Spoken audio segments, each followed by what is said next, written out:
안녕하세요. 경주 소식입니다. 인터넷 신문 경주 포커스 김종득 기자 만나보죠. 안녕하세요. 예, 안녕하십니까.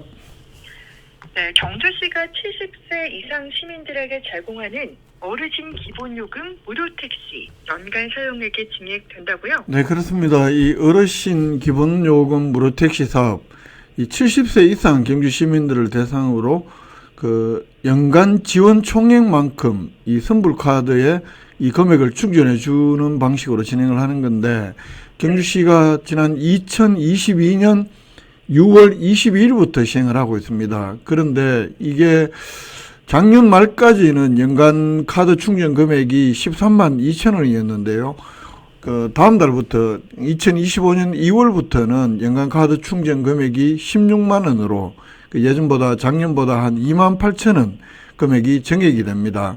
네. 2023년 8월 달에 경주 지역 택시 기본요금이 3,300원에서 4,000원으로 인상이 됐는데요. 이 인상에 따른 택시 업계 그리고 그 어르신들의 요구를 반영해서 작년 9월 달에 올해 2월부터는 이 카드 충전 금액을 인상하겠다 이런 방침을 확정을 했고 2월부터 이 시행을 하는 겁니다. 네. 그러니까 기본 요금이 올라가면서 이제 택시업계와 어르신들의 요구에 따라서 이렇게 조정이 된 것 같은데, 그러면 1회에 사용할 수 있는 사용액 한도도 증액이 되나요? 예, 그렇습니다. 이 연간 카드 충전 금액을 16만 원으로 충전을 해 놓으면 이 16만 원을 한 번에 쓸 수 있는 건 아니고요.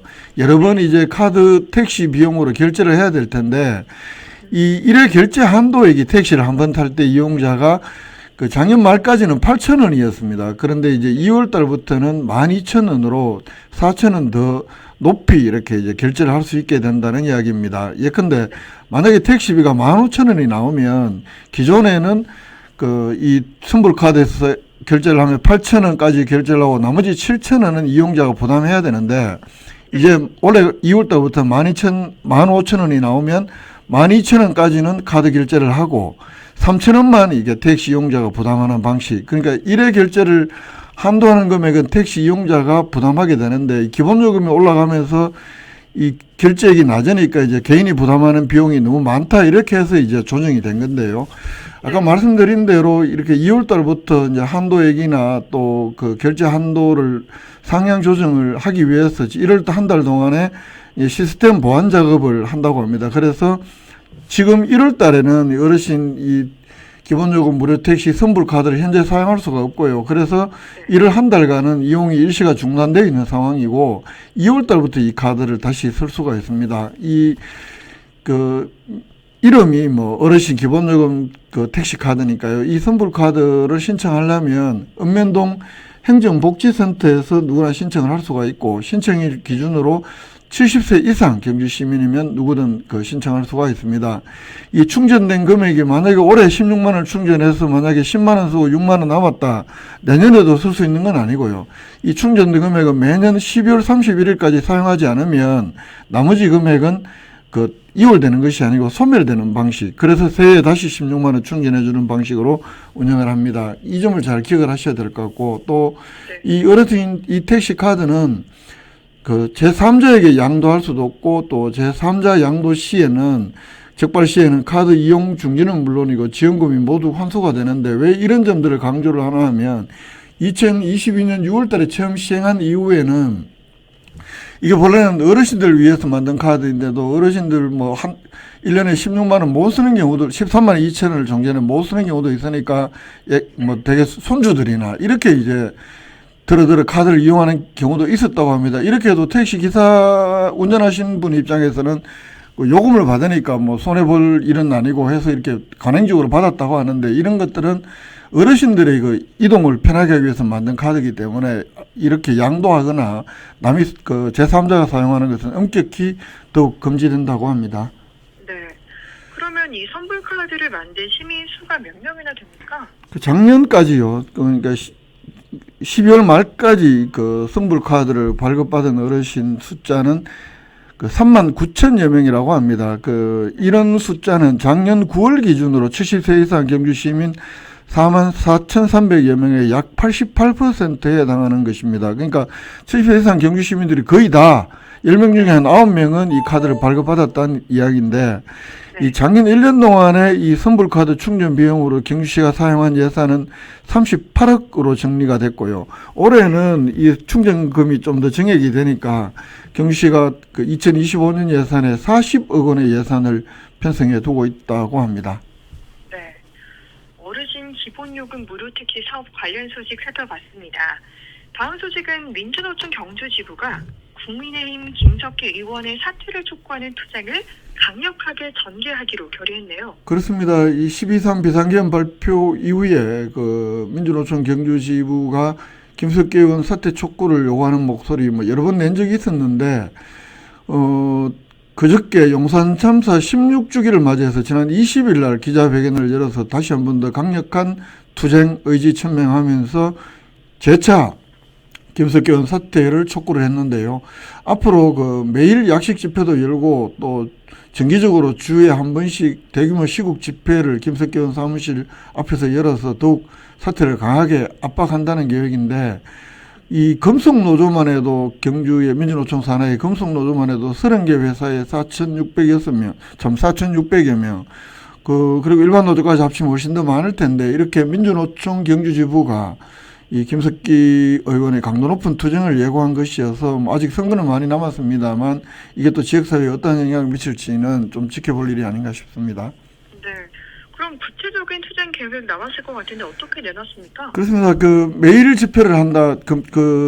일단 기자회견한 1월 20일부터 매일 오후 4시부터 영광동에 있는 김석기 의원 경주 사무소 앞에서 민주노총 경주지부 집행부가 참가한 가운데 이런 내용을 중심으로 그 시민들을 대상으로 선전전을 하고, 그리고 설세고 2월 7일부터는 매주 금요일 오후 5시부터 이 민주노총 경주지부 소속 조합원들이 대거 참여하는 시국 집회를 주 1회 열겠다, 이렇게 밝혔습니다.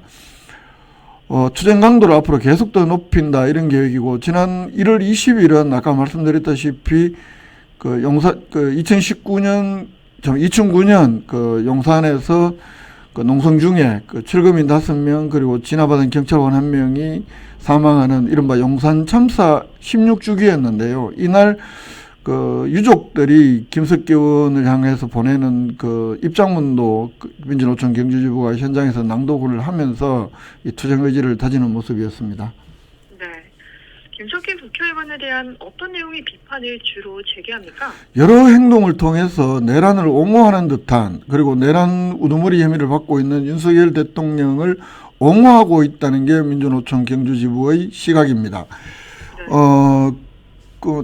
12월 3일 날 비상계엄 당일에 국회에서 처리됐던 해제 촉구 결의안, 해제 결의안 표결에 불참한 것을 비롯해서 그 이후에 국회 탄핵소추안 표결에도 거듭 참여하지 않았고, 또 공수처가 그 윤석열 대통령에 대한 체포영장을 집행한 지난 6일, 그리고 2차 체포영장을 집행한 지난 15일 두 번에 걸쳐서 국민의힘 여러 의원들과 함께 그 용산 대통령 관저 앞으로 달려가서 이 법 집행을 막았었던 행태, 이런 것들이 바로 그 내란 우두머리 윤석열의 공범임을 자처한 것 아니냐, 이렇게 비판을 하면서 국민의힘 국회의원 자격 없다, 이렇게 비판을 하고 있고, 또 무엇보다 2019년 1월 20일 용산에서 있었던 이 용산 참사 그 진압 책임자가 당시 서울지방경찰청장이던 김석기 의원이었던 점으로 빌어서 내란 수계를 옹호하는 점이나 여러 가지 또 그런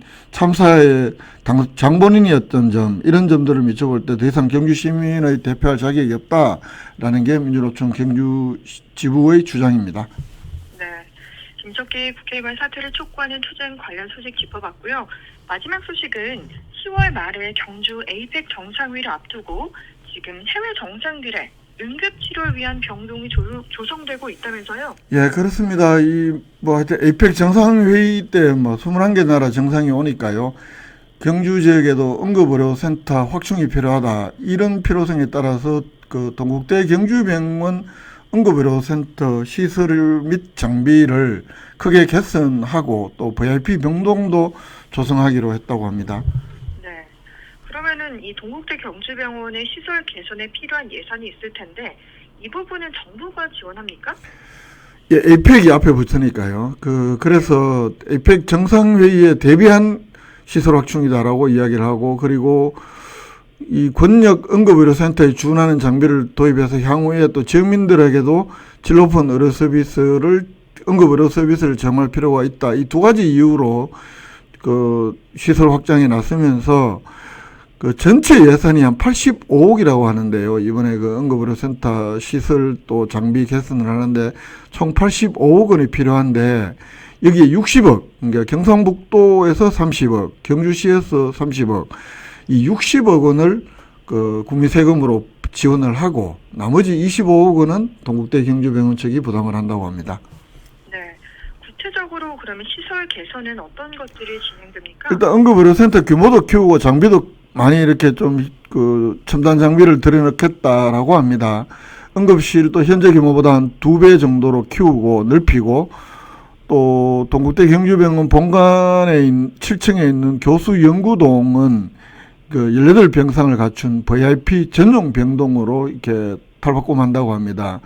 그리고 각종 의료 장비도 그 현재 26종류가 있는데 여기에 17종을 더 추가해서 말 그대로 최첨단 응급의료 장비를 여기다가 그 도입을 한다, 이런 계획이고요. 그래서 이 에이펙 정상회의 개최 기간 동안에 그 응급 상황이 발생할 경우에 이렇게 신속한 응급 그 치료는 물론이고, 이 에이펙 이후에는 그 지역 책임 의료기관으로서 그 지역민들에게도 지속적으로 질 높은 응급의료 서비스를 제공할 수 있게끔 하는 것이다, 이렇게 밝히고 있고요.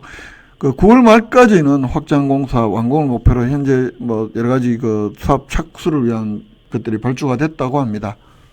네. 이런 응급 상황이 발생해서는 안 되겠지만 또 만일에 대비해서 VIP 전용 병동 시설까지 개보수한다고 내는 소식까지 살펴봤습니다. 경제 소식 김종득 기자와 함께했습니다. 고맙습니다. 예, 고맙습니다.